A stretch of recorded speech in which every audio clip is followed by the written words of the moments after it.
வணக்கம் கோவை. எல்லாருக்கும் நன்றி இங்கே வந்ததுக்கு. நான் Salesforce on behalf of Salesforce ரொம்ப சந்தோஷமாக இருக்குது இங்கே நீங்கள் எல்லாரும் வந்ததுக்கு. சேல்ஸ்ஃபோர்ஸ் வந்து ஒரு கஸ்டமர் என்கேஜ்மெண்ட் பிளாட்ஃபார்ம். நாங்கள் இந்தியாவில் 2005லேருந்து இருக்கோம். இன்னைக்கு 11,000 பேர் சேல்ஸ்ஃபோர்ஸில் இந்தியாவில் வேலை பார்க்குறாங்க. எங்கள் centre of excellence sales teams எல்லாமே. இந்தியா வந்து எங்களுக்கு ரொம்ப இம்பார்ட்டண்ட்டான market. And globally for Salesforce, India வந்து fastest growing market.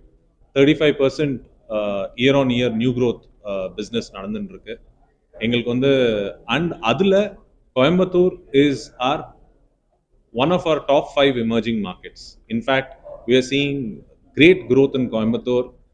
ஏன்னா கோயம்புத்தூர் வந்து வெறும் எல்லாரும் வந்து டெக்ஸ்டைல் ஹப்னு நினைக்கிறாங்க. நாங்கள் அந்த மாதிரி பார்க்கல. எங்கள் கஸ்டமர்ஸ் வந்து இங்கே டெக்ஸ்டைலாக இருக்கட்டும், மேனுஃபேக்சரிங்காக இருக்கட்டும், நாங்கள் வந்து medical services as an industry, education, IT and in fact எல்லாருமே வந்து கோயம்புத்தூரை மான்செஸ்டர் ஆஃப் சவுத்னு கூப்பிடுவாங்க. ஆனால் நான் வந்து சிலிகான் வேலி ஆஃப் தமிழ்நாடுன்னு கூப்பிடலான் இருக்கேன். And that is what we are seeing. There are lot of startups which are Salesforce based which have getting incubated here in Coimbatore. A great ecosystem is being born. A lot of pleasure with respect to that. We are very keen. Salesforce will continue to invest in India and Coimbatore, and we would like to see the way this is growing and what it can contribute to Tamil Nadu's economy and overall Indian economy க்கு Coimbatore என்ன contribution கொடுக்குதோ. Because எல்லாமே கூடி வருது இல்லையா, ஒரு industry மட்டும் இல்லாம எல்லாமே கூடி வருது. டேலண்ட் ஹப் இங்க 100 இன்ஜினியரிங் காலேஜஸ் இருக்கு. எல்லாத்துக்கும் ரொம்ப ரொம்ப கன்வீனியண்டா இருக்கு.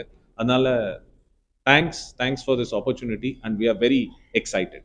மார்க்கெட்டிங் ஆர்டிஃபிஷியல் இன்டெலிஜென்ஸ் அப்படின்னு எடுத்தீங்கன்னா, ஆர்டிஃபிஷியல் இன்டெலிஜென்ஸ் வந்து இது ஒரு நியூ டெக்னாலஜி, ரைட்? ஆனா என்ன பண்ணுது, அது இஸ் எஃபிஷியன்சி இம்ப்ரூவ் பண்ணும், ப்ரொடக்டிவிட்டி இம்ப்ரூவ் பண்ணும். அதுக்கப்புறம் கம்பெனிஸ்க்கு வந்து it will give more customer satisfaction. ஆனால் இதுக்கு ஆர்டிஃபிஷியல் இன்டெலிஜென்ஸ்க்கு ரொம்ப இம்பார்ட்டன்ட் வந்து அண்டர்லைங் டேட்டா. டேட்டா உங்களுக்கு சரி இல்லைன்னா ஆர்டிஃபிஷியல் இன்டெலிஜென்ஸ் வந்து அதோட அவுட்புட்டை கொடுக்க முடியாது. ஸோ நீங்கள் ஆர்டிஃபிஷியல் இன்டெலிஜென்ஸ் சிம்பிளாக சொல்லணும்னா ஒரு குழந்தை மாதிரி. அந்த குழந்தைக்கு நீங்கள் எப்படி கற்றுக் கொடுக்குறீங்களோ, அந்த ஃபீட் என்ன கொடுக்குறீங்களோ அதுதான் பெருசாகி it will tell you back.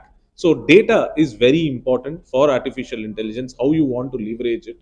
So அதனால artificial intelligence has lot of avenues and in each of these industries it has how you can improve customer satisfaction in a manufacturing organization, improve your sales. இப்போ marketing எடுத்துக்கிட்டீங்கன்னா, எங்க கரெக்டா நம்ம வந்து market பண்ணணும், யாரு அந்த கஸ்டமர்ஸ் கிட்ட போகணும், யாரு வார்ம் லீட்ஸ் என்ன, ஹாட் லீட்ஸ் என்ன, அந்த மாதிரி பண்றதுக்கு எந்த சேனல்ஸ்ல போடணும், எந்த சைட்ஸ்ல போடணும், எங்க போடணும், அந்த இன்டெலிஜென்ஸ் நம்மளுக்கு கொடுக்கும்.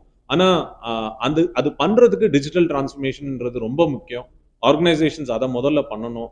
அதுக்கு ஒரு படிப்படியா எடுத்து முன்னாடி போகணும். ஸ்ட்ரெயிட்டாவே போறதோட ஃபர்ஸ்ட் வந்து அந்த ஆர்கனைசேஷனோட டேட்டா இன்னைக்கு எல்லாமே பேப்பர்ல இருக்குன்னா, அதை ஃபர்ஸ்ட் ஒரு சிஸ்டமுக்கு எடுத்துட்டு வந்து அந்த சிஸ்டம் மேல அந்த டேட்டாவை ப்ராசஸ்ல போட்டு அதுக்கப்புறம் அதுலேருந்து அவுட்புட் எடுத்துட்டு வந்து அது மேல ஏஐ அப்ளை பண்ணணும். இப்போ சிம்பிள் திங் ஆன் ஏஐ வந்து இப்போ ஜெனரேட்டிவ் ஏஐன்னு பார்க்குறோம் இல்லையா? ஜெனரேட்டிவ் ஏஐ வந்து இப்போ நீங்க மெயில் எழுதணும், ஒரு டெக்ஸ்ட் எழுதணும்னா டக்குன்னு எப்படி அது நம்மளுக்கு ஜென்ரேட் பண்ணி கொடுக்குது. Not just in English, vernacular language தமிழ்லையும் இப்போ பண்ணலாம். அதை எப்படி அது நடக்குதுன்னு. ஸோ அந்த மாதிரி ஒவ்வொரு ஏரியால அதை நம்ம எப்படி அப்ளை பண்றது நம்ம கையில தான் இருக்கு. அதை அப்ளை பண்ணி அதை வச்சு நம்ம இன்னும் எவ்வளோ ஆஸ் அ கண்ட்ரி எவால்வ் ஆகிறோம், ஆஸ் ஆர்கனைசேஷன்ஸ் எவ்வளோ எவால்வ் ஆகிறோம், ஆஸ் இண்டிவிஜுவல்ஸ் எவ்வளோ எவால்வ் ஆகிறோன்றது தான் ரொம்ப இம்பார்ட்டன்ட்.